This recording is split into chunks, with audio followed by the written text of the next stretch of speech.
बहुत बहुत स्वागत है। सूबे ਦੀਆਂ प्रमुख सियासी ਤੇ ਸਮਾਜਿਕ ਖਬਰਾਂ ਦੇ ਸਾਡੇ ਇਸ ਖਾਸ ਬੁਲੇਟਿਨ ਪੰਜਾਬ ਇਸ ਵੇਲੇ ਦੇ ਵਿੱਚ ਮੈਂ ਹਾਂ ਜਗਦੀਸ਼ ਸੰਧੂ। ਬੁਲੇਟਿਨ ਦੀ ਸ਼ੁਰੂਆਤ ਕਰਦੇ ਹਾਂ ਉਸ ਮੁੱਦੇ ਤੋਂ ਜਿਹੜਾ ਸਿਆਸੀ ਸੁਰਖੀਆਂ ਬਣਿਆ ਹੋਇਆ ਲਗਾਤਾਰ ਚੰਡੀਗੜ੍ਹ ਦੇ ਮੁੱਦੇ ਨੂੰ ਲੈ ਕੇ ਕੇਂਦਰ ਸਰਕਾਰ ਵੱਲੋਂ ਜੋ ਐਲਾਨ ਕੀਤਾ ਗਿਆ ਕਿ ਚੰਡੀਗੜ੍ਹ ਦੇ ਮੁਲਾਜ਼ਮਾਂ ਦੇ ਉੱਪਰ ਹੁਣ ਕੇਂਦਰੀ ਸਰਵਿਸ ਦੇ ਰੂਲਸ ਜਿਹੜੇ ਨੇ ਉਹ ਲਾਗੂ ਹੋਣਗੇ, ਉਸ ਨੂੰ ਲੈ ਕੇ ਲਗਾਤਾਰ ਪੰਜਾਬ ਦੇ ਆਗੂਆਂ ਵੱਲੋਂ ਕੇਂਦਰ ਦੇ ਇਸ ਫੈਸਲੇ ਦਾ ਵਿਰੋਧ ਕੀਤਾ ਜਾ ਰਿਹਾ ਹੈ।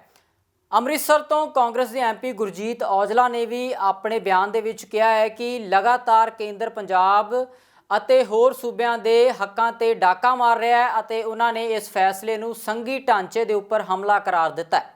ਉਹਨਾਂ ਕਿਹਾ ਕਿ ਕੇਂਦਰ ਸਰਕਾਰ ਦੇ ਇਸ ਫੈਸਲੇ ਤੋਂ ਬਾਅਦ ਪੰਜਾਬ ਦੇ ਲੋਕਾਂ ਦੇ ਵਿੱਚ ਬੇਚੈਨੀ ਦੀ ਸਥਿਤੀ ਹੈ। ਦੇਖੋ, ਕੇਂਦਰ ਸਰਕਾਰ ਵੱਲੋਂ ਜਿਹੜਾ ਰਾਜਾਂ ਦੇ ਅਧਿਕਾਰ ਖਤਮ ਕਰਨ ਦੀ ਗੱਲ ਹੈ ਬੜੇ ਲੰਬੇ ਸਮੇਂ ਤੋਂ ਚੱਲਦੀ ਆ ਰਹੀ ਹੈ, ਪਰ 2014 ਚ ਜਦੋਂ ਪ੍ਰਧਾਨ ਮੰਤਰੀ ਜੀ ਨੇ ਆਪਣੇ ਭਾਸ਼ਣ 'ਚ ਕਿਹਾ ਸੀ ਕਿ ਮੈਂ ਕੋਆਪਰੇਟ ਫੈਡਰਲਿਜ਼ਮ ਨੂੰ ਬੜਾਵਾ ਦੇਵਾਂਗੇ ਔਰ ਉਹਨੂੰ ਅੱਗੇ ਲੈ ਕੇ ਆਵਾਂਗੇ, ਕਿ ਜਿਹੜੇ ਸੰਘੀ ਢਾਂਚੇ ਉਹਨਾਂ ਨੂੰ ਮਜ਼ਬੂਤ ਕੀਤਾ ਜੋ ਉਹਨਾਂ ਦੇ ਸਹਿਯੋਗ ਦੇ ਨਾਲ ਦੇਸ਼ ਚੱਲੂਗਾ। ਪਰ ਜਿਸ ਤਰੀਕੇ ਦੇ ਨਾਲ ਪੰਜਾਬ ਦੇ ਵਿੱਚ ਪਿਛਲੇ ਸਮੇਂ ਤੋਂ 2014 ਦੇ ਉੱਤੋਂ ਪੰਜਾਬ ਦੇ ਅਧਿਕਾਰਾਂ ਨੂੰ ਖਤਮ ਕੀਤਾ ਜਾ ਰਿਹਾ ਤੇ ਕੇਂਦਰ ਦੇ ਅਧਿਕਾਰ ਵਧਾਏ ਜਾ ਰਹੇ ਆ, ਇਹਦੇ ਨਾਲ ਜਿਹੜੇ ਰਾਜ ਅਧਿਕਾਰਾਂ 'ਚ ਸਿੱਧੀ ਦਖਲਅੰਦਾਜ਼ੀ ਵੀ ਆ ਤੇ ਸਾਡਾ ਪੰਜਾਬ ਦਾ ਬਹੁਤ ਵੱਡਾ ਨੁਕਸਾਨ ਵੀ ਹੈ। ਇਹਨਾਂ ਨੇ ਕੱਲ੍ਹ ਜਦੋਂ ਗ੍ਰਹਿ ਮੰਤਰੀ ਜੀ ਨੇ ਜਾ ਕੇ ਅਨਾਊਂਸਮੈਂਟ ਕੀਤੀ ਹੈ ਚੰਡੀਗੜ੍ਹ ਦੇ ਵਿੱਚ, ਬਹੁਤ ਦੁੱਖ ਹੋਇਆ ਕਿ ਜਿਹੜੇ ਉੱਥੇ ਦੇ ਮੁਲਾਜ਼ਮ ਹੈ ਉਹ ਕੇਂਦਰ ਦੇ ਹੇਠਾਂ ਕੰਮ ਕਰਨਗੇ। ਪਹਿਲਾਂ ਪੰਜਾਬ ਸਿਵਲ ਸਰਵਿਸਿਜ਼ ਐਕਟ ਉਹਨਾਂ ਦੇ ਲਾਗੂ ਹੁੰਦਾ ਸੀ, ਕੋਈ ਸ਼ੱਕ ਨਹੀਂ ਕਿ ਉਹਨਾਂ ਨੂੰ ਇਹਨਾਂ ਨੇ 2 ਸਾਲ ਦੀ ਸਮਾਂ ਦਿੱਤਾ ਗਿਆ, ਪਰ ਜਿਹੜੇ ਇੱਕ ਪਰੰਪਰਾ ਇੱਕ ਸੰਵਿਧਾਨ ਹੈ ਉਹ ਤਾਂ ਖਤਮ ਹੋਇਆ ਨਾ। ਰੀਆਰਗਨਾਈਜੇਸ਼ਨ ਐਕਟ ਤੋਂ ਬਾਅਦ ਇਹ ਉਹਨਾਂ ਨੇ ਵੱਡੀ ਤਬਦੀਲੀ ਜਿਹੜੀ ਆ ਇਹਦੇ ਵਿੱਚ ਕੀਤੀ ਆ, ਜਿਹੜੀ ਕਿ ਬਹੁਤ ਗਲਤ ਹੈ। ਜਿਹੜਾ ਚੰਡੀਗੜ੍ਹ ਹੈ ਆਜ਼ਾਦੀ ਤੋਂ ਬਾਅਦ ਸਾਡਾ ਇਹ ਰਾਜਧਾਨੀ ਬਣਿਆ ਸੀ। ਉਧਰ ਪੰਜਾਬ ਦੇ ਵਿੱਚ ਕਣਕ ਦੀ ਫਸਲ ਮੰਡੀਆਂ ਦੇ ਵਿੱਚ ਆਉਣ ਨੂੰ ਤਿਆਰ ਹੈ। ਅਜਿਹੇ ਵਿੱਚ ਸੂਬਾ ਸਰਕਾਰ ਵੱਲੋਂ ਮੰਡੀਆਂ ਦੇ ਵਿੱਚ ਕਣਕ ਦੀ ਖਰੀਦ ਨੂੰ ਲੈ ਕੇ ਪ੍ਰਬੰਧ ਮੁਕੰਮਲ ਕਰਨ ਦਾ ਦਾਅਵਾ ਕੀਤਾ ਜਾ ਰਿਹਾ। ਉਧਰੋਂ ਕੇਂਦਰ ਸਰਕਾਰ ਵੱਲੋਂ ਵੀ ਇਸ ਖਰੀਦ ਨੂੰ ਲੈ ਕੇ ਵੱਡੀ ਰਾਸ਼ੀ ਪੰਜਾਬ ਸਰਕਾਰ ਨੂੰ ਜਾਰੀ ਕਰ ਦਿੱਤੀ ਗਈ ਹੈ। 24,000 ਕਰੋੜ ਰੁਪਇਆ ਕੇਂਦਰ ਵੱਲੋਂ ਪੰਜਾਬ ਸਰਕਾਰ ਨੂੰ ਦਿੱਤਾ ਗਿਆ। ਕਣਕ ਦੀ ਖਰੀਦ ਨੂੰ ਲੈ ਕੇ ਇਹ ਕੈਸ਼ ਕ੍ਰੈਡਿਟ ਲਿਮਿਟ ਕੇਂਦਰ ਸਰਕਾਰ ਵੱਲੋਂ ਸੂਬਾ ਸਰਕਾਰ ਨੂੰ ਜਾਰੀ ਕੀਤੀ ਗਈ ਹੈ। ਸੋ ਇਸ ਮੁੱਦੇ ਤੇ ਗੱਲਬਾਤ ਕਰਦੇ ਹਾਂ ਸਾਡੇ ਸੀਨੀਅਰ ਪੱਤਰਕਾਰ ਸੁਰਿੰਦਰ ਡੱਲਾ ਜੀ ਨਾਲ। ਡੱਲਾ ਜੀ, ਕਿਵੇਂ ਦੇਖਦੇ ਹੋ ਕੇਂਦਰ ਸਰਕਾਰ ਵੱਲੋਂ ਕੈਸ਼ ਕ੍ਰੈਡਿਟ ਲਿਮਿਟ ਸੂਬਾ ਸਰਕਾਰ ਨੂੰ ਜਾਰੀ ਕੀਤੀ ਗਈ ਹੈ? ਦੇਖੋ, ਇੱਕ ਗੱਲ ਤਾਂ ਬੜੀ ਚੰਗੀ ਹੈ ਕਿ ਪੂਰੇ ਪੰਜਾਬ 'ਚ 26 ਜੂਨ ਨੂੰ ਗ੍ਰਾਮ ਸਭਾ ਇਜਲਾਸ ਬੁਲਾਏ ਗਏ ਨੇ। ਦੇਖੋ, ਗ੍ਰਾਮ ਸਭਾਵਾਂ ਸਾਡੀਆਂ ਬਹੁਤ ਵੱਡੀ ਤਾਕਤ ਹੈ। ਗ੍ਰਾਮ ਸਭਾਵਾਂ ਅਗਰ ਮਤੇ ਪਾ ਦੇਣ, ਉਹ ਸਰਕਾਰ ਦੇ ਧਿਆਨ 'ਚ ਬਹੁਤ ਪ੍ਰਭਾਵ ਜਾਂਦਾ ਹੈ ਗੱਲਾਂ ਦਾ। ਹੁਣ ਪੂਰੇ ਪੰਜਾਬ 'ਚ ਜਿਹੜੇ ਢਾਲੀਵਾਲ ਸਾਹਿਬ ਨੇ, ਮੰਤਰੀ ਨੇ ਪੰਚਾਇਤਾਂ ਬਾਰੇ, ਉਹਨਾਂ ਨੇ ਕਿਹਾ ਵੀ ਅਸੀਂ 26 ਜੂਨ ਦਾ ਦਿਨ ਰੱਖਿਆ, ਘੱਟੋ ਘੱਟ ਗ੍ਰਾਮ ਸਭਾਵਾਂ ਨੂੰ ਉਹਨਾਂ ਦੇ ਅਧਿਕਾਰਾਂ ਪ੍ਰਤੀ ਜਾਗਰੂਕ ਕਰਨਾ ਤਾਂ ਸ਼ੁਰੂ ਕਰੀਏ ਵੀ ਤੁਹਾਡੇ ਅਧਿਕਾਰ ਕੀ ਹੈ, ਤੁਸੀਂ ਕਿਵੇਂ ਵਿਕਾਸ ਕੰਮਾਂ 'ਤੇ ਨਜ਼ਰਸਾਨੀ ਰੱਖ ਸਕਦੇ ਹੋ, ਮਤੇ ਪਾ ਸਕਦੇ ਹੋ, ਕਿਵੇਂ ਕਰਪਸ਼ਨ ਰੋਕੀ ਜਾ ਸਕਦੀ ਹੈ। ਪਿੰਡਾਂ 'ਚ ਇੰਟਰਲੋਕਿੰਗ ਦੀਆਂ ਟਾਈਲਾਂ ਲੱਗਦੀਆਂ ਨੇ, ਸੀਮੈਂਟ ਆਉਣਾ ਪਿੰਡਾਂ 'ਚ, ਰੇਤਾ ਆਉਣਾ, ਇੱਟਾਂ ਆਉਣੀਆਂ ਨੇ, ਧਰਮਸ਼ਾਲਾ ਬਣਨੀ, ਗਲੀਆਂ ਨਾਲੀਆਂ, ਸੀਵਰੇਜ, ਤਲਾਅ, ਉਹਨਾਂ 'ਚ ਜਿਹੜਾ ਸਮਾਨ ਆਉਂਦਾ ਉਹਦੇ 'ਚ ਕੋਈ ਰਿਸ਼ਵਤ ਨਾ ਚੱਲੇ, ਉਹਨਾਂ ਦੀ ਕੁਆਲਿਟੀ ਕਿਵੇਂ ਚੰਗੀ ਹੋਵੇ। ਗ੍ਰਾਮ ਪੰਚਾਇਤਾਂ ਕੋਲੇ ਬਹੁਤ ਅਧਿਕਾਰ ਨੇ, ਸਿਰਫ ਜਾਗਰੂਕ ਕਰਨ ਦੀ ਲੋੜ ਹੈ। ਸੋ ਇਹ 26 ਤਰੀਕ ਦਾ ਜਿਹੜਾ 26 ਜੂਨ ਦਾ ਉਪਰਾਲਾ ਰੱਖਿਆ ਜਗਦੀਸ਼ ਜੀ, ਮੈਨੂੰ ਲੱਗਦਾ ਇਹ ਚੰਗਾ ਉਪਰਾਲਾ ਹੈ ਔਰ ਇਹਦੇ ਨਾਲ ਚੰਗਾ ਸੁਨੇਹਾ ਲੋਕਾਂ ਦੇ ਵਿੱਚ ਜਾਏਗਾ। ਸੋ ਆਮ ਆਦਮੀ ਪਾਰਟੀ ਦੀ ਸਰਕਾਰ ਮਿਲੇ ਜੁਲੇ ਤਰੀਕੇ ਦੇ ਨਾਲ ਅੱਗੇ ਵਧ ਰਹੀ ਹੈ। ਬਹੁਤ ਸਾਰੇ ਕੰਮ ਚੰਗੇ ਹੋ ਰਹੇ ਨੇ, ਬਹੁਤ ਸਾਰੇ ਕੰਮ ਹੋ ਨਹੀਂ ਰਹੇ ਪਰ ਉਹਨਾਂ ਨੂੰ ਦਿਖਾਇਆ ਜਾ ਰਿਹਾ ਕਿ ਇਹ ਕੰਮ ਹੋ ਰਹੇ ਨੇ। ਜਿਵੇਂ ਭਾਰਤੀ ਜਨਤਾ ਪਾਰਟੀ ਵੱਲੋਂ ਵੀ ਬਹੁਤ ਸਾਰੇ ਕੰਮ ਕੀਤੇ ਜਾ ਰਹੇ ਨੇ ਤੇ ਬਹੁਤ ਸਾਰੇ ਅਜਿਹੇ ਕੰਮ ਨੇ ਜਿਹੜੇ ਹੋ ਨਹੀਂ ਰਹੇ ਪਰ ਦਿਖਾਇਆ ਜਾ ਰਿਹਾ ਕਿ ਇਹ ਹੋ ਰਹੇ ਨੇ। ਸੋ ਇਸ ਕਰਕੇ ਮਾਰਕੀਟਿੰਗ ਦੋਨਾਂ ਪਾਰਟੀਆਂ ਦੀ ਚੰਗੀ ਹੈ। ਆਮ ਆਦਮੀ ਪਾਰਟੀ ਨੂੰ ਵੀ ਮਾਰਕੀਟਿੰਗ ਕਰਨੀ ਆਉਂਦੀ ਹੈ, ਬੀਜੇਪੀ ਨੂੰ ਵੀ ਮਾਰਕੀਟਿੰਗ ਕਰਨੀ ਆਉਂਦੀ ਹੈ। ਸੋ ਆਉਣ ਵਾਲੇ ਸਮੇਂ 'ਚ ਦੇਖੋ, ਮਾਰਕੀਟਿੰਗ ਦਾ ਯੁੱਗ ਹੈ। ਜਿਹਨੂੰ ਆਪਣਾ ਸਮਾਨ ਵੇਚਣਾ ਆ ਗਿਆ ਕਹਿੰਦੇ ਉਹ ਕਾਮਯਾਬ ਹੈ। ਸੋ ਆਮ ਆਦਮੀ ਪਾਰਟੀ ਤੇ ਬੀਜੇਪੀ ਦੋਵੇਂ ਮਾਰਕੀਟਿੰਗ 'ਚ ਇੰਨੀਆਂ ਤਕੜੀਆਂ ਨੇ ਕਿ ਕਾਂਗਰਸ ਨੂੰ ਸਮਝ ਨਹੀਂ ਆਉਂਦੀ ਕਿ ਅਸੀਂ ਕਰੀਏ ਕੀ। ਇਹੀ ਸਥਿਤੀ ਹੈ ਕਾਂਗਰਸ ਦੀ। ਬਹੁਜਨ ਸਮਾਜ ਪਾਰਟੀ ਦੇਖ ਲਓ ਉੱਤਰ ਪ੍ਰਦੇਸ਼ 'ਚ ਕਿੰਨੀ ਪਛੜ ਗਈ। ਸੋ ਇਸ ਕਰਕੇ ਕਾਂਗਰਸ ਹੋ ਗਈ, ਬਹੁਜਨ ਸਮਾਜ ਪਾਰਟੀ ਹੋ ਗਈ, ਇਹਨਾਂ ਨੂੰ ਸਮਝ ਨਹੀਂ ਆ ਰਿਹਾ ਵੀ ਅਸੀਂ ਕਿਵੇਂ ਪ੍ਰਚਾਰ ਕਰੀਏ। ਆਮ ਆਦਮੀ ਪਾਰਟੀ ਔਰ ਬੀਜੇਪੀ ਇਹ ਦੋਵੇਂ ਪਾਰਟੀਆਂ ਨੰਬਰ 1 ਤੇ ਮੁਕਾਬਲੇ 'ਚ ਨੇ ਪ੍ਰਚਾਰ ਦੇ ਮਾਮਲੇ 'ਚ। ਕੰਮ ਘੱਟ, ਪ੍ਰਚਾਰ ਜ਼ਿਆਦਾ, ਇਹ ਕੰਮ ਚੱਲ ਰਿਹਾ। ਉਧਰ ਕੇਂਦਰ ਵੱਲੋਂ ਚੰਡੀਗੜ੍ਹ ਨੂੰ ਲੈ ਕੇ ਜਾਰੀ ਕੀਤੇ ਇਸ ਨਵੇਂ ਫਰਮਾਨ ਤੇ ਸ਼੍ਰੋਮਣੀ ਅਕਾਲੀ ਦਲ ਵੱਲੋਂ ਵੀ ਚੰਡੀਗੜ੍ਹ ਵਿਖੇ ਪ੍ਰੈਸ ਕਾਨਫਰੰਸ ਕਰਕੇ ਕੇਂਦਰ ਸਰਕਾਰ ਦੇ ਇਸ ਫੈਸਲੇ ਦਾ ਵਿਰੋਧ ਕੀਤਾ ਗਿਆ। ਸ਼੍ਰੋਮਣੀ ਅਕਾਲੀ ਦਲ ਦੇ ਸੀਨੀਅਰ ਆਗੂ ਪ੍ਰੇਮ ਸਿੰਘ ਚੰਦੂਮਾਜਰਾ, ਦਲਜੀਤ ਸਿੰਘ ਚੀਮਾ ਅਤੇ ਮਹੇਸ਼ਿੰਦਰ ਸਿੰਘ ਗਰੇਵਾਲ ਇਸ ਪ੍ਰੈਸ ਕਾਨਫਰੰਸ ਦੇ ਵਿੱਚ ਮੌਜੂਦ ਸਨ। ਇਸ ਮੌਕੇ ਮੀਡੀਆ ਨੂੰ ਸੰਬੋਧਨ ਕਰਦਿਆਂ ਉਹਨਾਂ ਕੇਂਦਰ ਦੇ ਇਸ ਫੈਸਲੇ ਨੂੰ ਸੰਘੀ ਢਾਂਚੇ ਤੇ ਹਮਲਾ ਕਰਾਰ ਦਿੱਤਾ ਹੈ। ਉਹਨਾਂ ਕਿਹਾ ਕਿ ਸੂਬੇ ਦੇ ਲੋਕ ਕੇਂਦਰ ਦੇ ਇਸ ਧੱਕੇ ਨੂੰ ਬਰਦਾਸ਼ਤ ਨਹੀਂ ਕਰਨਗੇ ਅਤੇ ਕੇਂਦਰ ਦੇ ਇਸ ਫੈਸਲੇ ਨੂੰ ਵਾਪਸ ਕਰਵਾਉਣਗੇ। ਪੰਜਾਬ ਹਰਿਆਣਾ ਰੀਆਰਗੇਨਾਈਜੇਸ਼ਨ ਐਕਟ ਜਦੋਂ ਬਣਿਆ, ਪੰਜਾਬ ਹਰਿਆਣਾ ਦੀ ਵੰਡ ਜਿਸ ਫਾਰਮੂਲੇ ਦੇ ਤਹਿਤ ਹੋਈ, ਚੰਡੀਗੜ੍ਹ ਉਸ ਫਾਰਮੂਲੇ ਦੇ ਤੌਰ ਤੇ ਪੰਜਾਬ ਦਾ ਹਿੱਸਾ, ਔਰ ਉਹ ਤੋਂ ਬਾਅਦ ਵੀ ਰਾਜੀਵ ਲੌਂਗੋਵਾਲ ਅਕਾਰਡ ਹੋਇਆ, ਉਹਦੇ 'ਚ ਵੀ ਪੰਜਾਬ ਦਾ ਹਿੱਸਾ ਮੰਨਿਆ ਗਿਆ। ਉਸ ਫੈਸਲੇ ਦੇ ਤਹਿਤ ਜਿਹੜੇ ਕਮਿਸ਼ਨ ਬਣੇ ਉਹਨੇ ਵੀ ਚੰਡੀਗੜ੍ਹ ਨੂੰ ਪੰਜਾਬ ਦਾ ਹਿੱਸਾ ਮੰਨਿਆ ਔਰ ਕਿਹਾ ਗਿਆ ਵੀ ਚੰਡੀਗੜ੍ਹ ਪੰਜਾਬ ਦਾ ਰਹੇਗਾ, ਪਰ ਉਹਦੇ ਬਦਲੇ ਪਿੰਡ ਦਿੱਤੇ ਜਾਣਗੇ ਜਿਹੜੇ ਜੁੜਵੇਂ ਹੋਣਗੇ। ਕੰਟੀਗਿਊਟੀ ਹੋਣੀ ਸ਼ਰਤ ਆਈ, ਕੰਟੀਗਿਊਟੀ 'ਚ ਲੱਭਿਆ ਨਾ ਕੋਈ ਪਿੰਡ। ਫਿਰ ਦੂਜਾ ਕਮਿਸ਼ਨ ਬੈਠਿਆ, ਦੂਜੇ ਨੇ ਕਹਿਤਾ ਵੀ ਸਾਨੂੰ ਨਹੀਂ ਪਤਾ ਕੰਟੀਗਿਊਟੀ ਹੋਵੇ ਨਾ ਹੋਵੇ, ਇੰਨਾ ਹਿੱਸਾ ਦੇ ਦਿਓ। ਪਰ ਚੰਡੀਗੜ੍ਹ ਉਹਨੇ ਵੀ ਕਿਹਾ ਵੀ ਪੰਜਾਬ ਦਾ ਹੀ ਰਹੇਗਾ। ਅੱਜ ਤੱਕ ਜਿੰਨੇ ਕਮਿਸ਼ਨ ਬਣੇ ਜਾਂ ਫਾਰਮੂਲਾ ਤੈਅ ਹੋਇਆ, ਉਹਦੇ ਤਹਿਤ ਚੰਡੀਗੜ੍ਹ ਪੰਜਾਬ ਦਾ ਹਿੱਸਾ ਹੀ ਮੰਨਿਆ ਗਿਆ। ਇਹ ਵਕਤੀ ਤੌਰ ਤੇ ਡਿਊਟੀ ਆ, ਪੱਕੇ ਤੌਰ ਤੇ ਡਿਊਟੀ ਨਹੀਂ ਹੈ। ਪਰ ਗ੍ਰਹਿ ਮੰਤਰੀ ਜੀ ਦੇ ਬਿਆਨ ਨੇ ਪੱਕੇ ਤੌਰ ਤੇ ਮੋਹਰ ਲਾਤੀ ਚੰਡੀਗੜ੍ਹ ਨੂੰ, ਜਿਹੜਾ ਸਰਾਸਰ ਧੱਕਾ। ਔਰ ਸ਼੍ਰੋਮਣੀ ਅਕਾਲੀ ਦਲ ਇਸ ਧੱਕੇ ਨੂੰ ਮੂਕ ਦਰਸ਼ਕ ਬਣ ਕੇ ਨਹੀਂ ਦੇਖ ਸਕਦਾ। ਸ਼੍ਰੋਮਣੀ ਅਕਾਲੀ ਦਲ ਮਹਿਸੂਸ ਕਰਦਾ ਕਿ ਕੇਂਦਰ ਸਰਕਾਰ ਦੇਸ਼ ਦੇ ਵਿੱਚ ਸੂਬਿਆਂ ਦੇ ਅਧਿਕਾਰ ਖੇਤਰ ਦੇ ਵਿੱਚ ਦਖਲਅੰਦਾਜ਼ੀ ਵਧਾ ਰਹੀ ਆ ਔਰ ਦੇਸ਼ ਦੇ ਵਿੱਚ ਫੈਡਰਲ ਢਾਂਚੇ ਨੂੰ ਖਤਰਾ, ਦੇਸ਼ ਦੇ ਵਿੱਚ ਯੂਨਿਟਰੀ ਸਿਸਟਮ ਵੱਲ ਦੇਸ਼ ਨੂੰ ਧੱਕਿਆ ਜਾ ਰਿਹਾ। ਸ਼੍ਰੋਮਣੀ ਅਕਾਲੀ ਦਲ ਮਹਿਸੂਸ ਕਰਦਾ ਕਿ ਜਿਹੜੇ ਸੰਵਿਧਾਨ ਨਿਰਮਾਤਾਵਾਂ ਦੀ ਸੋਚ ਸੀ, ਭਾਵਨਾ ਸੀ, ਉਹ ਤੋਂ ਹਟ ਕੇ ਅੱਜ ਕੇਂਦਰ ਜਿਹੜਾ ਹੈ ਦੇਸ਼ ਨੂੰ ਯੂਨਿਟਰੀ ਸਿਸਟਮ ਵੱਲ ਲਿਜਾ ਰਿਹਾ। ਤੇ ਹੁਣ ਸੁਣ ਲੈਂਦੇ ਹਾਂ ਅੱਜ ਦੇ ਕੁਝ ਖਾਸ ਸਿਆਸੀ ਬਿਆਨ। ਕੱਲ ਦੇਸ਼ ਦੇ ਗ੍ਰਹਿ ਮੰਤਰੀ ਸ਼੍ਰੀ ਅਮਿਤ ਸ਼ਾਹ ਜੀ ਨੇ ਚੰਡੀਗੜ੍ਹ ਯੂਟੀ ਦੇ EMPLOYEES ਵਾਸਤੇ ਉੱਥੇ ਸੈਂਟਰਲ ਗਵਰਨਮੈਂਟ ਦੇ ਪੇ ਸਕੇਲ ਤੋਂ ਸੈਂਟਰਲ ਗਵਰਨਮੈਂਟ ਸਰਵਿਸ ਰੂਲਸ ਜਿਹੜੇ ਹੈਗੇ ਨੇ ਅਪਲਾਈ ਹੋਣਗੇ ਦੀ ਘੋਸ਼ਣਾ ਕੀਤੀ ਹੈ, ਜਿਹਦੇ ਨਾਲ ਚੰਡੀਗੜ੍ਹ ਦੇ EMPLOYEES ਦੀ ਬਹੁਤ ਲੰਬੇ ਸਮੇਂ ਤੋਂ ਚੱਲ ਰਹੀ ਮੰਗ ਜਿਹੜੀ ਹੈਗੀ ਉਹ ਪੂਰੀ ਹੋਈ ਹੈ।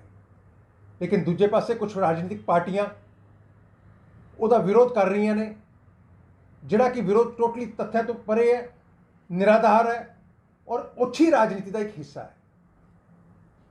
ਮੈਂ ਪੁੱਛਣਾ ਚਾਹੁੰਦਾ ਇਹਨਾਂ ਵਿਰੋਧੀ ਪਾਰਟੀਆਂ ਨੂੰ ਕਿ ਜਦੋਂ 1/11/1966 ਨੂੰ ਰੀਆਰਗੇਨਾਈਜੇਸ਼ਨ ਆਫ ਪੰਜਾਬ ਅਰਥਾਤ ਪੰਜਾਬ ਦੀ ਗੱਲ ਹੋਈ ਸੀਗੀ, ਉਦੋਂ ਜਿਹੜੀ government of India the notification issue ਹੋਈ ਸੀਗੀ, ਉਹਦੇ ਵਿੱਚ ਜਿਹੜੇ ਕੰਡੀਸ਼ਨ ਆਫ ਸਰਵਿਸ ਹੈਗੀ ਹੈ ਯੂਟੀ EMPLOYEES ਦੀ, ਉਹ ਸੈਂਟਰਲ ਗਵਰਨਮੈਂਟ ਰੂਲਸ ਅਪਲਾਈ ਹੁੰਦੇ ਸਨ ਔਰ ਪੇ ਸਕੇਲ ਪੰਜਾਬ ਗਵਰਨਮੈਂਟ ਦੇ ਅਪਲਾਈ ਹੁੰਦੇ ਸਨ।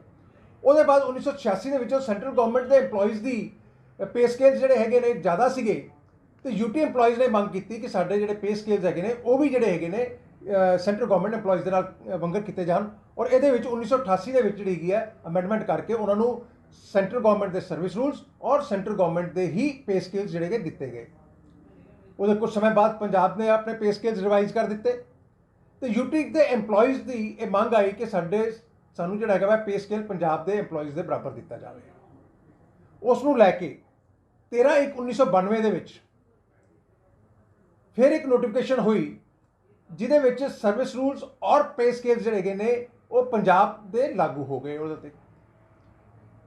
ਔਰ ਹੁਣ ਪੰਜਾਬ ਦੇ ਪੇ ਔਰ ਸੈਂਟਰਲ ਗਵਰਨਮੈਂਟ ਦੇ ਪੇ ਦੇ ਵਿੱਚ ਬਹੁਤ ਵੱਡਾ ਡਿਫਰੈਂਸ ਹੈਗਾ, ਜਿਹਦੇ ਕਰਕੇ ਬਹੁਤ ਲੰਬੇ ਸਮੇਂ ਤੋਂ ਇਹ ਮੰਗ ਚੱਲ ਰਹੀ ਸੀ ਯੂਟੀ EMPLOYEES ਦੀ ਕਿ ਸਾਨੂੰ ਜਿਹੜਾ ਹੈਗਾ ਵਾ ਸੈਂਟਰਲ ਗਵਰਨਮੈਂਟ ਦੇ ਪੇ ਸਕੇਲਸ ਔਰ ਰੂਲਸ ਦੇ ਵਿੱਚ ਲਿਆਂਦਾ ਜਾਵੇ। ਉਹਨਾਂ ਦੇ ਆਉਣ ਦੇ ਨਾਲ ਜਿੱਥੇ ਯੂਟੀ ਦੇ EMPLOYEES ਨੂੰ ਸੈਂਟਰਲ ਗਵਰਨਮੈਂਟ ਦੇ ਪੇ ਸਕੇਲਸ ਮਿਲਣਗੇ ਔਰ ਉਹਦੇ ਨਾਲ ਨਾਲ ਉਹਨਾਂ ਨੂੰ ਸਰਵਿਸ ਰੂਲਸ ਦਾ ਵੀ ਬੈਨੀਫਿਟ ਮਿਲੇਗਾ, ਜਿਹਦੇ ਨਾਲ ਉਹਨਾਂ ਦੀ ਰਿਟਾਇਰਮੈਂਟ ਏਜ 58 ਸਾਲ ਤੋਂ 60 ਸਾਲ ਹੋ ਗਈ। ਮੈਂ ਪੁੱਛਣਾ ਚਾਹੁੰਦਾ 1966 ਚ ਕਿਹਦੀ ਸਰਕਾਰ ਸੀਗੀ, 1988 ਚ ਕਿਹਦੀ ਸਰਕਾਰ ਸੀਗੀ, 1992 ਚ ਕਿਹਦੀ ਸਰਕਾਰ ਸੀਗੀ ਔਰ ਅਸੀਂ ਹਾਇਤੋਬਾ ਮਚਾ ਰਹੇ ਹਾਂ। ਭਾਰਤੀ ਜਨਤਾ ਪਾਰਟੀ ਬੜਾ ਕਲੀਅਰ ਮਾਨਣਾ ਹੈ ਚੰਡੀਗੜ੍ਹ ਪੰਜਾਬ ਦਾ ਪੰਜਾਬ ਨੂੰ ਮਿਲਣਾ ਚਾਹੀਦਾ ਹੈ, ਲੇਕਿਨ ਵਿਰੋਧੀ ਧਿਰਾਂ ਸਿਰਫ ਰਾਜਨੀਤੀ ਕਰਨ ਵਾਸਤੇ ਹੋਛੀ ਰਾਜਨੀਤੀ ਕਰ ਰਹੀਆਂ ਨੇ, ਗਲਤ ਬਿਆਨਬਾਜ਼ੀ ਕਰ ਰਹੀਆਂ ਨੇ, ਲੋਕਾਂ ਨੂੰ ਗੁੰਮਰਾਹ ਕਰਨ ਦੀ ਕੋਸ਼ਿਸ਼ ਕਰ ਰਹੀਆਂ। ਚੰਡੀਗੜ੍ਹ ਦੇ ਮੁਲਾਜ਼ਮਾਂ ਨੂੰ ਲੈ ਕੇ ਕੇਂਦਰ ਸਰਕਾਰ ਦੇ ਫੈਸਲੇ ਤੇ ਪੰਜਾਬ ਦੇ ਮੁੱਖ ਮੰਤਰੀ ਭਗਵੰਤ ਸਿੰਘ ਮਾਨ ਨੇ ਵੀ ਟਵੀਟ ਕਰਕੇ ਇਸ ਦਾ ਵਿਰੋਧ ਕੀਤਾ ਹੈ। ਉਹਨਾਂ ਕਿਹਾ ਹੈ ਕਿ ਕੇਂਦਰ ਸੂਬਿਆਂ ਦੇ ਹੱਕਾਂ ਦੇ ਨਾਲ ਧੱਕਾ ਕਰ ਰਿਹਾ। ਉਹਨਾਂ ਕਿਹਾ ਕਿ ਇਹ ਪੁਨਰਗਠਨ ਐਕਟ ਦੀ ਉਲੰਘਣਾ ਵੀ ਕੇਂਦਰ ਸਰਕਾਰ ਵੱਲੋਂ ਕੀਤੀ ਜਾ ਰਹੀ ਹੈ। ਭਗਵੰਤ ਮਾਨ ਨੇ ਆਪਣੇ ਟਵੀਟ ਦੇ ਵਿੱਚ ਲਿਖਿਆ ਹੈ ਕਿ ਪੰਜਾਬ ਚੰਡੀਗੜ੍ਹ ਦੇ ਆਪਣੇ ਹੱਕ ਦੀ ਲੜਾਈ ਲੜੇਗਾ।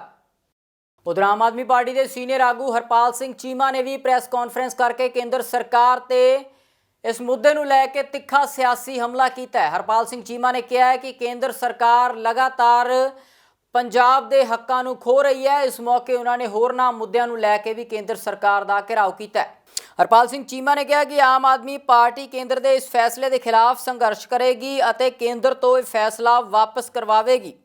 ਜਿਹੜਾ ਕਿ ਕੱਲ ਅਮਿਤ ਸ਼ਾਹ ਜੀ ਨੇ ਫੈਸਲਾ ਕੀਤਾਗਾ, ਕੇਂਦਰ ਸਰਕਾਰ ਨੇ ਫੈਸਲਾ ਕੀਤਾਗਾ ਕਿ ਚੰਡੀਗੜ੍ਹ ਪ੍ਰਸ਼ਾਸਨ ਦੇ ਵਿੱਚ ਪੰਜਾਬ ਦਾ ਹਿੱਸਾ ਲਗਭਗ ਖਤਮ ਕਰਨ ਦਾ ਯਤਨ ਕੀਤਾਗਾ। ਇੱਕ ਤਾਨਾਸ਼ਾਹੀ, ਇੱਕ ਡਿਕਟੇਟਰਸ਼ਿਪ ਜਿਹੜਾ ਹੈਗਾ ਫੈਸਲਾ ਕੀਤਾਗਾ। ਬੀਜੇਪੀ ਦੀ ਸਰਕਾਰ ਲਗਾਤਾਰ ਕੇਂਦਰ ਦੀ ਸਰਕਾਰ ਪੰਜਾਬ ਵਿਰੋਧੀ ਫੈਸਲੇ ਲੈ ਰਹੀ ਆ, ਚਾਹੇ ਪਹਿਲਾਂ BBM ਦਾ ਮਾਮਲਾ ਹੋਵੇ, ਪੰਜਾਬ ਯੂਨੀਵਰਸਿਟੀ ਦਾ ਮਾਮਲਾ ਹੋਵੇ। ਲਗਾਤਾਰ ਪੰਜਾਬ ਦਾ ਜਿਹੜਾ ਹੱਕ ਆ ਚੰਡੀਗੜ੍ਹ ਦੇ ਵਿੱਚ ਉਹਨੂੰ ਖਤਮ ਕਰਨ ਦਾ ਯਤਨ ਕੀਤਾ ਜਾ ਰਿਹਾ। ਕਿਉਂਕਿ ਜਦੋਂ ਪੰਜਾਬ ਵਿੱਚ ਇਲੈਕਸ਼ਨ ਹੋ ਰਹੀ ਸੀ, ਜਦੋਂ ਪੰਜਾਬ ਵਿੱਚ ਵਿਧਾਨ ਸਭਾ ਦੀ ਇਲੈਕਸ਼ਨ ਹੋ ਰਹੀ ਸੀ, ਤਾਂ ਉਸ ਸਮੇਂ ਦਿੱਲੀ ਦੇ ਵਿੱਚ MCD ਦੀ ਇਲੈਕਸ਼ਨ ਪੈਂਡਿੰਗ ਪਈ ਸੀ। ਦਿੱਲੀ ਦੀ MCD ਦੀ ਇਲੈਕਸ਼ਨ ਪੈਂਡਿੰਗ ਪਈ ਸੀ ਔਰ ਚੱਲਦੀ ਪ੍ਰੈਸ ਕਾਨਫਰੰਸ ਦੇ ਦੌਰਾਨ ਜਦੋਂ ਇਲੈਕਸ਼ਨ ਕਮਿਸ਼ਨ ਦੀ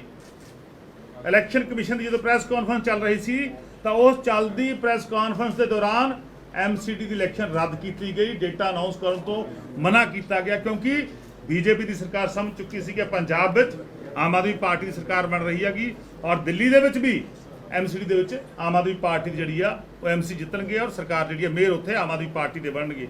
ਉਦੋਂ ਰੱਦ ਕੀਤਾ ਗਿਆ।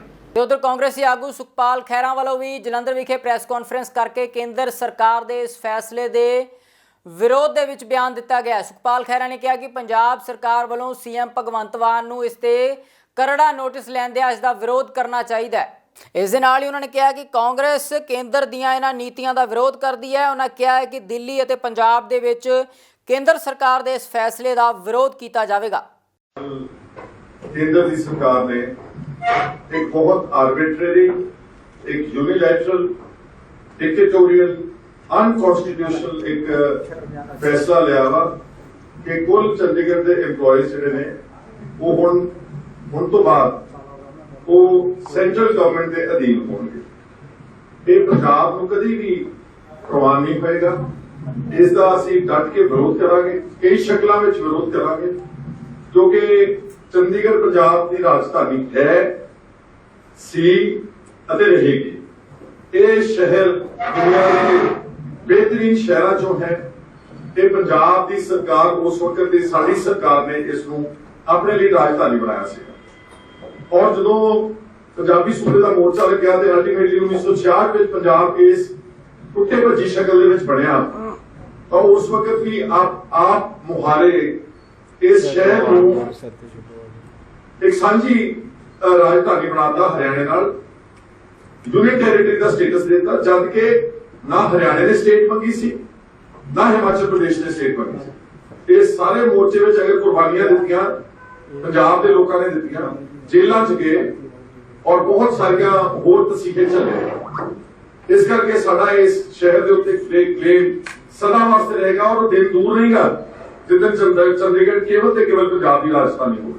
ਉਧਰ ਆਮ ਆਦਮੀ ਪਾਰਟੀ ਦੇ ਰਾਜ ਸਭਾ ਤੋਂ ਮੈਂਬਰ ਰਾਘਵ ਚੱਡਾ ਦੀ ਕੈਟ ਵਾਕ ਦੇ ਖੂਬ ਚਰਚੇ ਨੇ। ਦਿੱਲੀ ਵਿਖੇ ਇੱਕ ਫੈਸ਼ਨ ਦੇ ਪ੍ਰੋਗਰਾਮ ਦੇ ਵਿੱਚ ਰਾਘਵ ਚੱਡਾ ਕੈਟ ਵਾਕ ਕਰਦੇ ਹੋਏ ਨਜ਼ਰ ਆ ਰਹੇ ਨੇ। ਸੋਸ਼ਲ ਮੀਡੀਆ ਤੇ ਰਾਘਵ ਚੱਡਾ ਦੀ ਇਹ ਵੀਡੀਓ ਖੂਬ ਵਾਇਰਲ ਹੋ ਰਹੀ ਹੈ। ਇਸ ਵੀਡੀਓ ਦੇ ਵਿੱਚ ਰਾਘਵ ਚੱਡਾ ਕਿਸੇ ਮਾਡਲ ਦੀ ਤਰ੍ਹਾਂ ਕੈਟ ਵਾਕ ਕਰਦੇ ਹੋਏ ਨਜ਼ਰ ਆ ਰਹੇ ਨੇ। ਸੋਸ਼ਲ ਮੀਡੀਆ ਤੇ ਲੋਕਾਂ ਦੁਆਰਾ ਇਹ ਵੀਡੀਓ ਖੂਬ ਦੇਖੀ ਜਾ ਰਹੀ ਹੈ ਅਤੇ ਇਸ ਤੇ ਕਮੈਂਟ ਵੀ ਕੀਤੇ ਜਾ ਰਹੇ ਨੇ। ਹਾਲਾਂਕਿ ਇਸ ਮੁੱਦੇ ਨੂੰ ਲੈ ਕੇ ਕੁਝ ਸਿਆਸੀ ਆਗੂਆਂ ਵੱਲੋਂ ਵੀ ਪ੍ਰਤੀਕਰਮ ਦਿੱਤੇ ਜਾ ਰਹੇ ਨੇ। ਜਿਵੇਂ ਜਿਵੇਂ ਗਰਮੀ ਦਾ ਮੌਸਮ ਵੱਧ ਰਿਹਾ ਹੈ, ਲੋਕਾਂ ਦੇ ਵਿੱਚ ਠੰਡਾ ਪਾਣੀ ਪੀਣ ਅਤੇ ਠੰਡੀਆਂ ਚੀਜ਼ਾਂ ਖਾਣ ਦੀ ਚਾਹਤ ਵੱਧ ਰਹੀ ਹੈ। ਲੁਧਿਆਣਾ ਵਿਖੇ ਅਤੇ ਪੰਜਾਬ ਦੇ ਹੋਰ ਵੱਖੋ ਵੱਖਰੇ ਸ਼ਹਿਰਾਂ ਦੇ ਵਿੱਚ ਘੜਿਆਂ ਅਤੇ ਮਿੱਟੀ ਦੇ ਹੋਰ ਭਾਂਡਿਆਂ ਦੀ ਵਿਕਰੀ ਦੇ ਵਿੱਚ ਵੀ ਵਾਧਾ ਦੇਖਣ ਨੂੰ ਮਿਲ ਰਿਹਾ ਹੈ। ਹਾਲਾਂਕਿ ਇਸ ਮੌਸਮ ਦੇ ਵਿੱਚ ਲੋਕ ਫ੍ਰਿਜ ਦਾ ਪਾਣੀ ਪੀਂਦੇ ਨੇ, ਪਰ ਕਈ ਲੋਕ ਅਜਿਹੇ ਨੇ ਜੋ ਘੜੇ ਦਾ ਪਾਣੀ ਹੀ ਪੀਣਾ ਪਸੰਦ ਕਰਦੇ ਨੇ। ਅਸੀਂ ਜੀ ਮਿੱਟੀ ਦੇ ਭਾਂਡੇ ਖਰੀਦਣ ਆਏ ਆ ਮਾਰਕੀਟ। ਕੀ ਖਰੀਦ ਰਹੇ ਹੋ? ਅਸੀਂ ਗਲਾਸ ਖਰੀਦ ਰਹੇ ਆ ਤੇ ਬਾਕੀ ਕੈਂਪਰ ਖਰੀਦ ਰਹੇ ਆ ਤਾਂ ਜੋ ਉਹਦੇ ਵਿੱਚ ਪਾਣੀ ਅਸੀਂ ਸਟੋਰ ਕਰਕੇ ਰੱਖ ਸਕੀਏ ਤੇ ਪੀਓ।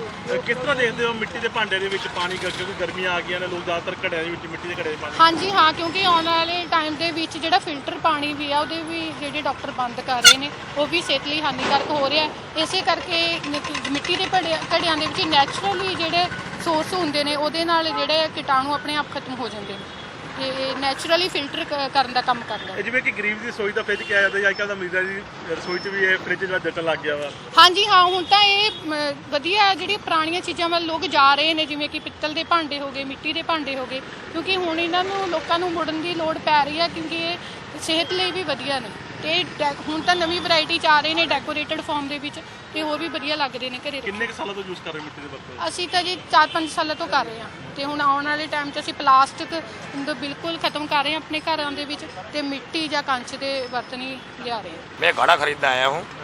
घड़े के पानी इसलिए खरीदा गया, फ्रिज के पानी रखने से ना उससे ये में शुद्ध पानी मिल जाता है, पानी ठंडा हो जाता है। अगर इसके नीचे रेता रख लोगे, रेता का पानी ठंडा करता है और स्वास्थ्य के लिए फ़ायदा करता है। अक्सर पहले ना मिट्टी के बर्तन में खाना बनाते थे, मिट्टी के बर्तन में खाना खाते थे।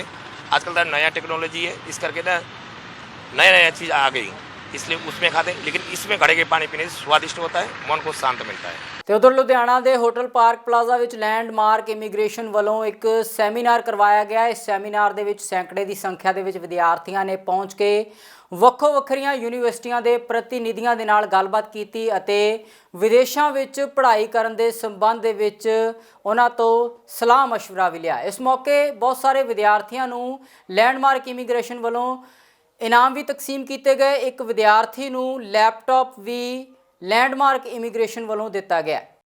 ਪੰਜਾਬ ਦੇ ਵਿੱਚ ਗਰਮੀ ਦਾ ਮੌਸਮ ਪੂਰੀ ਤਰ੍ਹਾਂ ਦੇ ਨਾਲ ਸ਼ੁਰੂ ਹੋ ਚੁੱਕਿਆ ਹੈ। ਹਾਲਾਂਕਿ ਪੰਜਾਬ ਦੇ ਵਿੱਚ ਆਉਂਦੇ ਦਿਨਾਂ ਦੇ ਵਿੱਚ ਪਾਰਾ ਹੋਰ ਵਧੇਗਾ। ਪੰਜਾਬ ਦੇ ਵਿੱਚ ਲੁਧਿਆਣਾ ਖੇਤੀਬਾੜੀ ਯੂਨੀਵਰਸਿਟੀ ਦੇ ਮੌਸਮ ਵਿਗਿਆਨੀਆਂ ਵੱਲੋਂ ਜਾਣਕਾਰੀ ਦਿੱਤੀ ਗਈ ਹੈ ਕਿ ਆਉਂਦੇ ਦਿਨਾਂ ਦੇ ਵਿੱਚ ਸੂਬੇ ਦੇ ਵਿੱਚ ਪਾਰਾ ਹੋਰ ਵੱਧ ਸਕਦਾ ਹੈ। ਮੌਸਮ ਵਿਗਿਆਨੀਆਂ ਵੱਲੋਂ ਲੋਕਾਂ ਨੂੰ ਗਰਮੀ ਤੋਂ ਬਚਣ ਦੇ ਉਪਾਅ ਕਰਨ ਦੀ ਵੀ ਸਲਾਹ ਦਿੱਤੀ ਗਈ ਹੈ। ਹਾਂਜੀ, ਇਸ ਵਾਰੀ ਜਿਹੜਾ ਮੌਸਮ ਹੈ ਉਹਦੇ ਵਿੱਚ ਕਾਫੀ ਤਬਦੀਲੀ ਦੇਖੀ ਗਈ ਹੈ ਕਿਉਂਕਿ ਜਿਹੜਾ ਮਾਰਚ ਦਾ ਮਹੀਨਾ ਉਹਦੇ ਵਿੱਚ ਟੈਂਪਰੇਚਰਸ ਜਿਹੜੇ ਨੇ ਨਾਰਮਲ ਤੋਂ ਜ਼ਿਆਦਾ ਰਹਿ ਰਹੇ ਆ। ਜਿਸ ਤਰ੍ਹਾਂ ਕਿ ਮੈਕਸਿਮਮ ਟੈਂਪਰੇਚਰ ਵੀ ਹੁਣ 35-36 ਡਿਗਰੀ ਤੱਕ ਰਿਕਾਰਡ ਕੀਤਾ ਜਾ ਰਿਹਾ ਹੈ, ਜਿਹੜਾ ਕਿ 4-5 ਡਿਗਰੀ ਨਾਰਮਲ ਨਾਲੋਂ ਜ਼ਿਆਦਾ ਚੱਲ ਰਿਹਾ। ਇਸੇ ਤਰ੍ਹਾਂ ਹੀ ਮਿਨੀਮਮ ਟੈਂਪਰੇਚਰ ਵੀ ਜਿਹੜਾ 16-17 ਚੱਲ ਰਿਹਾ, ਬਟ ਪਿੱਛੇ ਜੇ ਇੱਕ ਦਿਨ 22 ਡਿਗਰੀ ਤੱਕ ਜਿਹੜਾ ਟੈਂਪਰੇਚਰ ਚਲਾ ਗਿਆ। ਜਿਹੜਾ ਜੇ 13 ਡਿਗਰੀ ਨੂੰ ਆਪਾਂ ਨਾਰਮਲ ਕੰਸੀਡਰ ਕਰਦੇ ਹਾਂ ਤਾਂ 22 ਡਿਗਰੀ ਜਿਹੜਾ ਟੈਂਪਰੇਚਰ ਹੈ ਇੱਕਦਮ 9 ਡਿਗਰੀ ਟੈਂਪਰੇਚਰ ਜਿਹੜਾ ਨਾਰਮਲ ਨਾਲੋਂ ਜ਼ਿਆਦਾ ਰਿਕਾਰਡ ਕੀਤਾ ਗਿਆ। ਸੋ ਇਸ ਤਰ੍ਹਾਂ ਦੀਆਂ ਜਿਹੜੀਆਂ ਫਲਕਚੁਏਸ਼ਨਸ ਆ ਰਹੀਆਂ ਨੇ ਉਹਦੇ ਨਾਲ ਜਿਹੜੀ ਸਾਡਾ ਕਣਕ ਦੀ ਫਸਲ ਹੈ ਉਹਦੇ ਤੇ ਕਾਫੀ ਅਸਰ ਦੇਖਣ ਨੂੰ ਨਜ਼ਰ ਆਏਗਾ ਕਿਉਂਕਿ ਜਦੋਂ ਇੱਕਦਮ ਟੈਂਪਰੇਚਰ ਇੰਨਾ ਸ਼ੂਟ ਅਪ ਕਰਦਾ ਮਾਰਚ ਦੇ ਮਹੀਨੇ ਦੇ ਵਿੱਚ ਤੇ ਇੱਕਦਮ ਜਿਹੜੀ ਉਹਦੀ ਫੋਸਟ ਮੈਚਿਓਰਿਟੀ ਆਉਂਦੀ ਹੈ ਉਹਦੇ ਨਾਲ ਜਿਹੜੀ ਝਾੜ ਤੇ ਕਾਫੀ ਅਸਰ ਦਿਖਾਈ ਦਿੰਦਾ ਹੈ। ਤੇ ਹਲੇ ਵੀ ਆਉਣ ਵਾਲੇ ਦਿਨਾਂ ਦੇ ਵਿੱਚ ਕੋਈ ਰਾਹਤ ਮਿਲਣ ਦੀ ਸੰਭਾਵਨਾ ਨਹੀਂ ਹੈ ਕਿਉਂਕਿ ਟੈਂਪਰੇਚਰਸ ਇਸੇ ਤਰ੍ਹਾਂ ਹੀ ਵੱਧਦੇ ਨਜ਼ਰ ਆ ਰਹੇ ਨੇ। ਸੋ ਹਲੇ ਹਫਤੇ ਤੱਕ ਆਪਾਂ ਨੂੰ ਕੋਈ ਰਿਲੀਫ ਨਜ਼ਰ ਨਹੀਂ ਆ ਰਿਹਾ ਕਿ ਕੋਈ ਬਾਰਿਸ਼ ਦੇ ਚਾਂਸਿਸ ਨੇ ਜਾਂ ਕੋਈ ਵੈਦਰ ਦੇ ਵਿੱਚ ਕੋਈ ਫਲਕਚੁਏਸ਼ਨ ਆ ਰਹੀ ਹੈ ਕਿਉਂਕਿ ਵੈਸਟਰਨ ਡਿਸਟਰਬੈਂਸ ਹਲੇ ਤੱਕ ਕੋਈ ਅਪਰੋਚ ਨਹੀਂ ਕਰ ਰਹੀ। ਕਿੰਨੇ ਸਾਲਾਂ ਬਾਅਦ ਇਸ ਤਰ੍ਹਾਂ ਦਾ ਮੌਸਮ ਜਿਹੜੇ ਹਾਲਾਤ ਦੇ ਬਣੇ? ਹਾਂਜੀ, ਬਿਲਕੁਲ ਇਹਦੇ ਵਿੱਚ ਸਾਨੂੰ ਥੋੜਾ ਲੱਗ ਰਿਹਾ ਕਿ ਜਿਹੜਾ ਹੁਣ 35-36 ਡਿਗਰੀ ਟੈਂਪਰੇਚਰ ਹੈਗਾ ਇਹ ਤਕਰੀਬਨ 10 ਕੁ ਸਾਲ ਬਾਅਦ ਇਸ ਤਰ੍ਹਾਂ ਦਾ ਸਿਨੈਰੀਓ ਨਜ਼ਰ ਆਇਆ ਕਿਉਂਕਿ ਪਿਛਲੇ 2-3 ਸਾਲਾਂ ਤੋਂ ਤਾਂ ਮਤਲਬ ਠੀਕ ਚੱਲ ਰਿਹਾ ਸੀ ਕਿਉਂਕਿ 19 ਦੇ ਵਿੱਚ ਕਾਫੀ ਫੇਵਰੇਬਲ ਕੰਡੀਸ਼ਨਸ ਰਹੀਆਂ ਜਿਹਦੇ ਨਾਲ ਕਿ ਜਿਹੜਾ ਕਣਕ ਦਾ ਝਾੜ ਕਾਫੀ ਵਧੀਆ ਰਿਹਾ ਸੀਗਾ। ਪਰ ਹੁਣ 10 ਕੁ ਸਾਲ ਬਾਅਦ ਜਿਹੜੀ ਇਸ ਤਰ੍ਹਾਂ ਦੀ ਵੇਰੀਏਸ਼ਨ ਜ਼ਿਆਦਾ ਨਜ਼ਰ ਆ ਰਹੀ ਹੈ। ਉਧਰ ਅੱਜ ਪੰਜਾਬ ਦੇ ਸੀਐਮ ਭਗਵੰਤ ਮਾਨ ਵੱਲੋਂ ਸੂਬੇ ਦੇ ਵਿੱਚ ਰਾਸ਼ਨ ਦੀ ਵੰਡ ਨੂੰ ਲੈ ਕੇ ਇੱਕ ਵੱਡਾ ਫੈਸਲਾ ਕੀਤਾ ਗਿਆ। ਭਗਵੰਤ ਮਾਨ ਨੇ ਆਪਣੇ ਸੋਸ਼ਲ ਮੀਡੀਆ ਤੇ ਲਾਈਵ ਹੁੰਦਿਆਂ ਪੰਜਾਬ ਦੇ ਲੋਕਾਂ ਨੂੰ ਸੰਬੋਧਨ ਕਰਦਿਆਂ ਕਿਹਾ ਹੈ ਕਿ ਸੂਬੇ ਦੇ ਵਿੱਚ ਹੁਣ ਰਾਸ਼ਨ ਵੰਡ ਦਾ ਪ੍ਰਬੰਧ ਲੋਕਾਂ ਦੇ ਘਰਾਂ ਤੱਕ ਕੀਤਾ ਜਾਵੇਗਾ। ਭਗਵੰਤ ਮਾਨ ਨੇ ਕਿਹਾ ਹੈ ਕਿ ਲੋਕਾਂ ਨੂੰ ਹੁਣ ਲਾਈਨਾਂ ਦੇ ਵਿੱਚ ਲੱਗਣ ਦੀ ਜ਼ਰੂਰਤ ਨਹੀਂ ਪਵੇਗੀ। ਪੰਜਾਬ ਸਰਕਾਰ ਵੱਲੋਂ ਲੋਕਾਂ ਦੇ ਦਰਵਾਜ਼ੇ ਤੱਕ ਸਰਕਾਰੀ ਰਾਸ਼ਨ ਦੀ ਪਹੁੰਚ ਕੀਤੀ ਜਾਵੇਗੀ। ਸਤਿ ਸ਼੍ਰੀ ਅਕਾਲ ਜੀ, ਮੈਂ ਤੁਹਾਡਾ ਆਪਣਾ ਭਗਵੰਤ ਮਾਨ। ਆਜ਼ਾਦੀ ਦੇ 75 ਸਾਲ ਬੀਤ ਜਾਣ ਦੇ ਬਾਅਦ ਵੀ ਬੜੇ ਦੁੱਖ ਦੀ ਗੱਲ ਹੈ ਕਿ ਗਰੀਬ ਲੋਕਾਂ ਨੂੰ, ਆਮ ਲੋਕਾਂ ਨੂੰ ਆਪਣੇ ਹਿੱਸੇ ਦਾ ਰਾਸ਼ਨ ਲੈਣ ਵਾਸਤੇ ਰਾਸ਼ਨ ਦੀਆਂ ਦੁਕਾਨਾਂ ਤੇ, ਡੀਪੂਆਂ ਤੇ ਲਾਈਨਾਂ 'ਚ ਖੜਨਾ ਪੈਂਦਾ ਹੈ। ਲੰਬੀਆਂ ਲਾਈਨਾਂ 'ਚ ਖੜਨਾ ਪੈਂਦਾ ਹੈ। ਜਦ ਕਿ ਦੂਜੇ ਪਾਸੇ ਇੰਨਾ ਡਿਜੀਟਲ ਹੋ ਗਈ ਹੈ ਦੁਨੀਆ ਕਿ ਇੱਕ ਫੋਨ ਤੇ ਕੋਈ ਵੀ ਚੀਜ਼ ਆਰਡਰ ਕਰੋ ਉਹ ਤੁਹਾਡੇ ਘਰ ਡਿਲੀਵਰ ਕਰ ਦਿੱਤੀ ਜਾਂਦੀ ਹੈ, ਤੁਹਾਡੇ ਤੱਕ ਪਹੁੰਚਾ ਦਿੱਤੀ ਜਾਂਦੀ ਹੈ। ਔਰ ਕਈ ਵਾਰੀ ਤਾਂ ਗਰੀਬ ਲੋਕਾਂ ਨੂੰ ਆਪਣੇ ਹਿੱਸੇ ਦਾ ਰਾਸ਼ਨ ਲੈਣ ਵਾਸਤੇ ਦਿਹਾੜੀ ਛੱਡਣੀ ਪੈ ਜਾਂਦੀ ਹੈ। ਸੋਚੋ, ਜਿਹੜਾ ਬੰਦਾ ਹੈਂਡ ਟੂ ਮਾਊਥ ਹੈ, ਜਿਹੜਾ ਉਸੇ ਦਿਨ ਹੀ ਕਮਾਉਂਦਾ ਉਸੇ ਦਿਨ ਹੀ ਖਾਂਦਾ ਹੈ, ਉਹਨੂੰ ਜੇ ਆਪਣੇ ਹਿੱਸੇ ਦਾ ਹੱਕ ਬਣਦਾ ਜਿਹੜਾ ਰਾਸ਼ਨ ਹੈ ਉਹ ਲੈਣ ਵਾਸਤੇ ਦਿਹਾੜੀ ਛੱਡਣੀ ਪਵੇ ਤਾਂ ਕਿੰਨਾ ਦੁੱਖ ਹੁੰਦਾ ਉਹਨੂੰ, ਕਿੰਨੀ ਗਲਤ ਗੱਲ ਹੈ। ਔਰ ਮੈਂ ਬਜ਼ੁਰਗ ਮਾਵਾਂ ਨੂੰ ਵੀ ਜਾਣਦਾ ਜਿਹੜੀਆਂ 2-2 ਕਿਲੋਮੀਟਰ ਰਾਸ਼ਨ ਡੀਪੂ ਤੋਂ ਆਪਣਾ ਰਾਸ਼ਨ ਲੈ ਕੇ ਆਉਂਦੀਆਂ ਨੇ, ਫਿਰ ਉਸ ਕਣਕ 'ਚੋਂ ਰੋੜ ਚੁਗਣੇ ਨੇ, ਦਾਲ 'ਚੋਂ ਰੋੜ ਚੁਗਣੇ ਨੇ। ਕਣਕ ਦੀ ਹਾਲਤ ਜਿਹੜੀ ਹੈ ਉਹ ਖਾਣਯੋਗ ਨਹੀਂ ਹੁੰਦੀ ਕਈ ਵਾਰੀ, ਪਰ ਖਾਣੀ ਪੈਂਦੀ ਹੈ। ਸੋ ਇਹਨਾਂ ਗੱਲਾਂ ਤੋਂ ਹੁਣ ਛੁਟਕਾਰਾ ਹੋਊਗਾ। ਅੱਜ ਮੈਂ ਤੁਹਾਡੇ ਸਾਹਮਣੇ ਇਹ ਗੱਲ ਕਹਿਣ ਲਈ ਆਇਆ ਕਿ ਤੁਹਾਡੀ ਆਪਣੀ ਚੁਣੀ ਹੋਈ ਸਰਕਾਰ ਆਮ ਆਦਮੀ ਪਾਰਟੀ ਸਰਕਾਰ ਨੇ ਫੈਸਲਾ ਕੀਤਾ ਹੈ ਕਿ ਅਸੀਂ ਹੁਣ ਤੁਹਾਡੇ ਘਰ ਤੱਕ ਰਾਸ਼ਨ ਪਹੁੰਚਾਵਾਂਗੇ। Doorstep delivery of ration, ਯਾਨੀ ਕਿ ਘਰ ਤੱਕ ਰਾਸ਼ਨ ਪਹੁੰਚਾਉਣ ਦੀ ਸਕੀਮ ਸ਼ੁਰੂ ਕਰਨ ਜਾ ਰਹੇ ਹਾਂ। ਵਧੀਆ ਸਾਫ਼ ਬੋਰੀਆਂ 'ਚ ਸਾਫ਼ ਖਾਣਯੋਗ ਆਟਾ ਜਾਂ ਕਣਕ ਜਾਂ ਦਾਲ ਉਹ ਤੁਹਾਡੇ ਘਰੇ ਪਹੁੰਚ ਜੂਗੀ ਔਰ ਤੁਹਾਨੂੰ ਦਿਹਾੜੀ ਛੱਡਣ ਦੀ ਲੋੜ ਨਹੀਂ ਪੈਣੀ, ਤੁਹਾਨੂੰ ਕਿਸੇ ਲਾਈਨ 'ਚ ਲੱਗਣ ਦੀ ਲੋੜ ਨਹੀਂ ਪੈਣੀ। ਹਾਂ, ਸਾਡੇ ਅਫਸਰ ਇਹ ਵੀ ਪੁੱਛਣਗੇ ਤੁਹਾਨੂੰ ਫੋਨ ਕਰਕੇ ਕਿ ਤੁਸੀਂ ਘਰ ਆਓ, ਕਿੰਨੇ ਵਜੇ ਘਰ ਹੋ, ਤਾਂ ਤੁਹਾਨੂੰ ਉਨੇ ਵਜੇ ਤੁਹਾਡੇ ਹਿੱਸੇ ਦਾ ਬਣਦਾ ਰਾਸ਼ਨ ਮਿਲ ਜੂਗਾ। ਔਰ ਇਹ ਜਿਹੜੀ ਸਕੀਮ ਹੈ ਇਹ ਬਿਲਕੁਲ ਆਪਸ਼ਨਲ ਹੈ, ਯਾਨੀ ਕਿ ਤੁਸੀਂ ਚੁਣ ਸਕਦੇ ਹੋ। ਜੇ ਰਾਸ਼ਨ ਡੀਪੂ ਤੁਹਾਡੇ ਬਿਲਕੁਲ ਨੇੜੇ ਹੈ ਤਾਂ ਤੁਸੀਂ ਕਹਿ ਸਕਦੇ ਹੋ ਕਿ ਮੈਨੂੰ ਕੋਈ ਪ੍ਰੋਬਲਮ ਨਹੀਂ, ਮੈਨੂੰ ਕੋਈ ਸਮੱਸਿਆ ਨਹੀਂ, ਮੈਂ ਰਾਸ਼ਨ ਡੀਪੂ ਤੋਂ ਆਪਣਾ ਜਿਹੜਾ ਹਿੱਸੇ ਦਾ ਰਾਸ਼ਨ ਲੈ ਕੇ ਆ ਸਕਦਾ, ਤਾਂ ਤੁਸੀਂ ਉਹ ਵੀ ਕਰ ਸਕਦੇ ਹੋ। ਅਤੇ ਰਾਸ਼ਨ ਡੀਪੂ 'ਤੇ ਕੋਈ ਤੋਲ, ਕੋਈ ਨਾਪ 'ਚ ਕੋਈ ਕਮੀ ਹੈ ਉਹਦੇ ਬਾਰੇ ਸਾਨੂੰ ਦੱਸਿਓ। ਸੋ ਇਸ ਸਕੀਮ ਨਾਲ ਤੁਹਾਡਾ ਬਣਦਾ ਹੱਕ ਤੁਹਾਡੇ ਦੇਹਲੀ 'ਤੇ, ਤੁਹਾਡੇ ਡੋਰ 'ਤੇ, ਤੁਹਾਡੇ ਦਰਵਾਜ਼ੇ 'ਤੇ ਤੁਹਾਨੂੰ ਮਿਲੂਗਾ।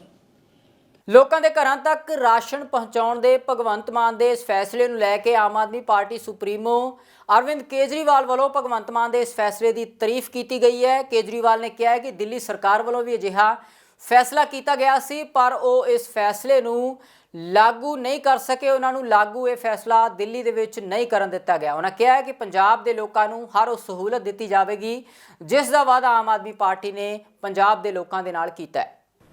पंजाब के मुख्यमंत्री भगवंत मान जी ने आज बहुत शानदार ऐलान किया इस देश के गरीबों के लिए, पंजाब के गरीबों के लिए, और मैं समझता हूँ कि पूरे देश पे आने वाले समय में इसका असर पड़ेगा।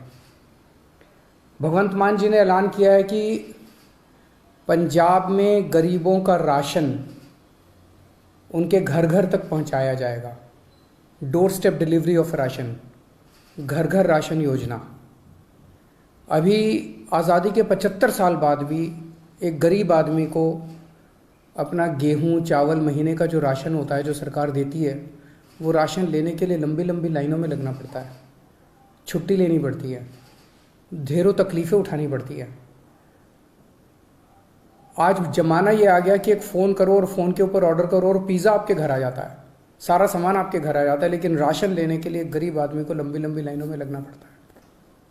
तो घर घर राशन योजना के तहत लोगों का गेहूं या आटा या दाल जो भी है, चावल, वो अच्छी सी पैकिंग करके, बोरी में पैकिंग करके आपके घर का जितना भी बनता है वो आपके घर में सरकार हर महीने आपके घर में दे के आएगी।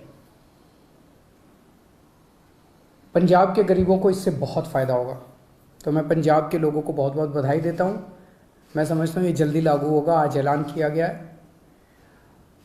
दिल्ली में पिछले 4 साल से हम लोग इस योजना को, door step delivery of ration की योजना को लागू करने के लिए बहुत संघर्ष कर रहे हैं। सब कुछ हो चुका था, हमने सारा काम कर लिया था, केंद्र की भाजपा सरकार ने इसको रोक दिया, इसे करने नहीं दिया। सूबे ਦੀਆਂ ਪ੍ਰਮੁੱਖ ਸਿਆਸੀ ਤੇ ਸਮਾਜਿਕ ਖਬਰਾਂ ਦੇ ਇਸ ਖਾਸ ਬੁਲੇਟਿਨ ਦੇ ਵਿੱਚ ਫਿਲਹਾਲ ਇੰਨਾ ਹੀ। ਹੁਣ ਮੈਨੂੰ ਦਿਓ ਇਜਾਜ਼ਤ। ਧੰਨਵਾਦ।